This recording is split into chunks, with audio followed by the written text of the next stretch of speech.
bringing news that matters to you. You're watching the Bahamas Tonight Northern Edition.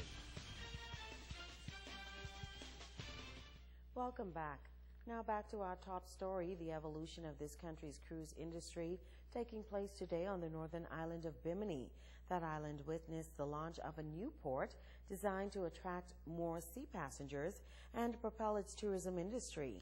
Joan Davis Roll traveled to that northern island and tells us tonight that Bimini now has all of the components of a world-class destination. The nation's chief executive, the Prime Minister, the Right Honorable Perry Christie, along with a cadre of cabinet ministers and government officials, arrived by the plane loads as they descended on the island of Bimini for the historic occasion. The commissioning of a brand new dock, the port at Resort World Bimini, located near the entrance of the mega Bimini Bay Resort, ushering in a grand celebration, Bimini style, for the government.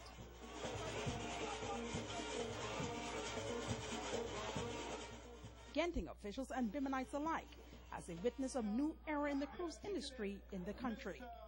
Timing was everything as the auspicious occasion came as the island witnessed the arrival of the Genting Fast Ferry for the first time at the brand new docking facility, loaded with hundreds of visitors. The vessel plying the tranquil Bimini waters, providing the perfect backdrop for what the Prime Minister says is expected to become a major port of entry and should solidify Bimini as the gateway of the Bahamas. We are here to witness and commemorate the first occasion that the magnificent cruise ship ferry, the Bimini Superfast, is calling and berthing at the newly built deepwater 1,000 feet pier.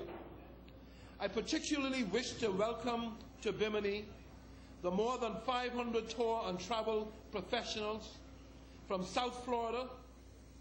Today's cruise is also being used to announce the expansion of the marketing thrust of Resorts World to include departures by Bimini Superfast from Fort Lauderdale as well as the Miami market. Phase 1 of the cruise pier is now completed, and I am advised that the temporary customs and immigration building will be operational within 1 month.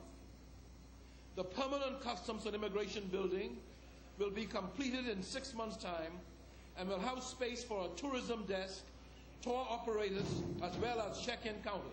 The new addition to the cruise industry in the country, he says, augurs well for residents of that northern island as well as local stakeholders. The most significant point made by Chairman Lin is that in addition to planning for the expansion of his resort here, they have made it possible for the cost of living in Bimini to be directly impacted by the efficiencies that this new cruise ferry will bring to Bimini. So the cost of food will be cheapened, the cost of transportation will be cheapened, therefore the way of life for the people of Bimini will be greatly enhanced. Chairman of the Genting Group, Katie Lim, vowed that he will continue to build the Bimini Genting dynasty, which consists of a world-class resort and casino. He, along with the Minister of Tourism and Member of Parliament for West End and Bimini, the Honorable Obi Wolsham, told Biminites that they haven't seen nothing yet and that the best is yet to come. The new port at Resorts World Bimini is part of an overall master plan of infrastructure development on the island. By October, we will repave the main road of North Bimini.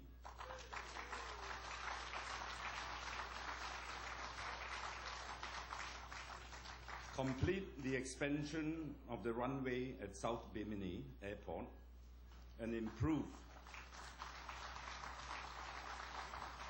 the public docks connecting North and South Bimini. We will continue to support the Bimini Local Government Council in the efforts to clean up and beautify the island. The best is yet to come for the Bimini Islands. Bimini last year welcomed more than 104,000 visitors to the island. And already this year, Bimini has seen an increase by 13.7%. What that means is that the numbers are increasing and Bimini is now moving ahead of some of the Caribbean islands in arrivals to the island. Genting officials believe that this new port, as well as this new service, augurs well for Bimini's overall tourism product and will help to propel this island to the next level. In Bimini, reporting for ZNS Network News, I'm Joan Davis-Rohr. Thank you, Joan. A young Bahamian woman breaking the glass ceiling in the dive industry. She's making history as she completes training and now goes one-on-one with some of the most feared and misunderstood underwater creatures. Megan Shepard takes a look. Another young woman on Grands Bahama making her mark in history by becoming the first Bahamian female shark feeder. Rachelle Lazare says she's been training with UNEXO since high school, and now, at only 23 years old, she's making a major name for herself in the dive world. It's an amazing feeling to be the first female Bahamian shark feeder. Of course, like I said, I was nervous, but this has been an awesome opportunity. Very, very relaxed and calming encouragements from Christina, the support of the entire UNEXO staff helping us out, helping me out, and it's been a great experience. Lazare says that at first she was naturally a bit hesitant, but decided to take part in the course offered to employees at UNEXO. Training allowed her to interact with the sharks on a one-on-one basis and learn more about them. Started off with basic training of watching Christina, observing, and she's given us a lot of basic step-by-step training that we need to learn how to feed the sharks, helping us to understand the sharks themselves, and so that we can relate to how we're going to feed them and which shark is nicer, which shark is calmer, and being able to enjoy the shark feed itself in its entirety. Master instructor Christina Zanato says she is proud of Rachelle for this accomplishment. She notes that while a shark feeding course is offered for scuba divers, Lazare's training was done at a professional level. So Rachelle went through the tough one. They have to do, first of all, 6 months of shark dives during which they observe all the other feeders. They become safety divers. They even become videographers. They have to understand the rules of the shark dive. Then once I see they really understand the shark dive, they start going through their professional shark feeder training. That's the amazing thing about Rachelle is many people can take the shark feeder course, but Rachelle is a professional shark feeder. That means when she's down there, she's in charge of the dive, she's in charge of the other divers.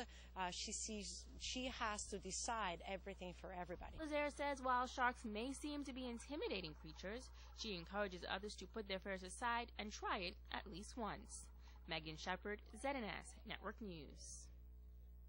4 students enrolled in the automotive course at the Jack Hayward High School receiving a certificate of completion from Napa Electrical Sales Group in the Electrical Systems Professional Training Program. This is a major achievement for the school, and instructor Sidney Bullard says he couldn't be more proud. The students went above and beyond the call of duty to get these certificates. We teach the students basically the basic things that they need to be able to function as a trainee in the automotive field. This is Bullard's second year at the Jack Hayward High School. He says the support of local businesses has been quite helpful when it comes to training and employing the students. We have had Kent Motors, we have had CNW Auto, hired 2 of the students so far, but we also have AID Jet Wash that does a tremendous job in hiring the students for our job training program, which gets them prepared for the next level. Now Bullard has high hopes that the other automotive students would also receive their certificates of completion.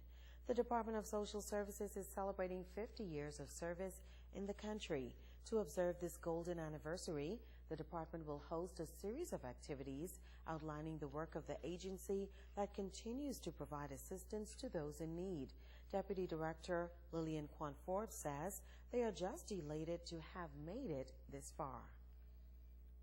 People that we serve are deserving of our service, and 2, the persons that we are mandated to assist need the assistance that the Department of Social Services offers. With that in mind, I'd like to say that we've planned a number of activities for the remainder of this year. So it's going from September into October, into November, and possibly into December if need be. The celebrations will begin with a fun run, walk, and health screening on September 20th at the Sun Plaza starting at 6 a.m. Assistant Director Paula Marshall says the evolution of social services will be depicted in an exhibition that will be mounted at the C.A. Smith complex. As a part of the 50 years anniversary of social services, one of the things we have planned is the exhibition. The 50 years that social services has been in existence in the Bahamas has a long history in Grand Bahama as well.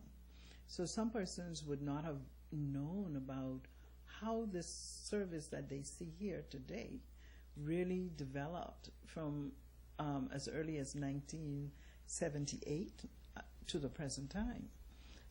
Some of the things that were done in the early years in order to service the people who had needs in Grand Bahama is quite a story to be told.